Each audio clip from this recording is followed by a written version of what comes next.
మీ business ఏదైనా మీ ఊర్లో promotion చేయాలంటే అది సుమన్ టీవీతోనే సాధ్యం. ఇప్పుడే సంప్రదించండి. ఇప్పుడు రాశుల వారి గురించి ఎలా ఉండబోతుంది?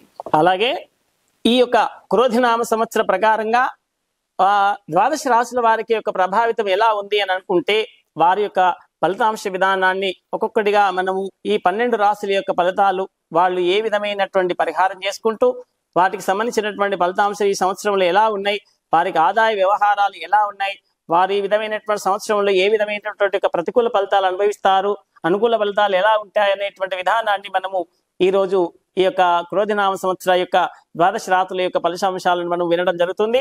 ఫలితాంశ ప్రభావితాలు తెలిపేటువంటి వాటిలలో ప్రధానంగా మనకు సూచించాల్సినటువంటి యొక్క గ్రహాల యొక్క ప్రభావితం ఏంటి అంటే అందులో ప్రధానంగా గురువు, ఆ తర్వాత శని, రాహుకేతుల యొక్క ఫలిత ప్రభావాలు వాళ్ళకి కనుక అనుకూలాన్ని ఉంటే వాళ్ళ యొక్క ప్రభావితం చాలా ఆనందంగా, సంతోషంగా, సుఖంగా జరిగేటువంటి యొక్క ప్రభావితం ఈ యొక్క రాశి ప్రభావాలు చెల్తా ఉంటాయి అంటారు. అలాగే వారి 12 రాశులలో ఎవరికి ఏ స్థానాలలో ఎవరు అశుభమా శుభమా అనేటువంటి ఒక స్థానాలు ఉన్నాయో వారి యొక్క ఫలితాంశాలు సూచిస్తుంటే ఇప్పుడు కర్కాటక రాశి విషయానికి వచ్చేస్తే ఈ యొక్క క్రోధినామ సంవత్సరంలో కర్కాటక రాశి వారికి పునర్వస్సు 4వ పాదము, పుష్యమి 4 పాదములు, ఆశ్లేష 4వ పాదములు ఈ వీటికి సంబంధించినటువంటి వారు కర్కాటక రాశికి వస్తూ ఉంటారు. అలాగే వీరి ఆదాయం అనేటువంటిది సంవత్సరం 14 ఉంటుంది, వ్యయం 2, రాజ్యపూజ్యము అనేటువంటిది 6, అగౌరవము 6 ఉన్నది. సమాభావం ఏంటటువంటి యొక్క విధానం అనేటువంటిది వీరికి ఉంది.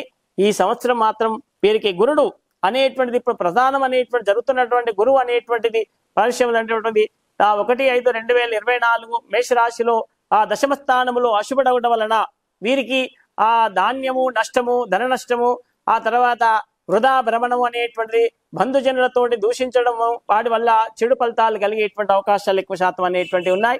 అది కూడా ఆ తర్వాత 2/5/2024 సంవత్సరాంతం వరకు మాత్రం వృషభ రాశిలో ఏకాదశ స్థానంలో ఈ యొక్క ఆ స్వామివారు గురువు అనేది ప్రవేశం చేయడం వల్ల అప్పుడు తేజస్సు, గౌరవ అభివృద్ధి, సర్వకార్యములందు జయము, సౌఖ్యము, శత్రునాశనాలు, ఆ తర్వాత మంత్రసిద్ధియు కలుగుడు, ఆ రకమైనటువంటి శుభఫలితాలు కలిగించేటువంటి ఆ గురువు చేస్తూ ఉంటాడు.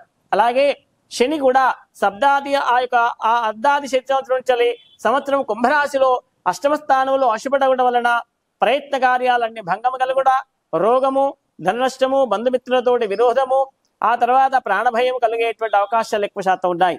అలాగే రాహు అబ్దాది నుండి సంవత్సరాంతం వరకు మీనరాశిలో 9వ స్థానంలో అశుభడవడం వలన ధాన్య నష్టము, ఆ తర్వాత పశు నష్టము, ఆ వృధాభ్రమణము, కార్యభగ్నములు, అనేకమైనటువంటి అవరోధాలతో కూడుకున్నటువంటి విధానాలు సూచించేటువంటిది రాహు ఫలితాలు ఉన్నాయి.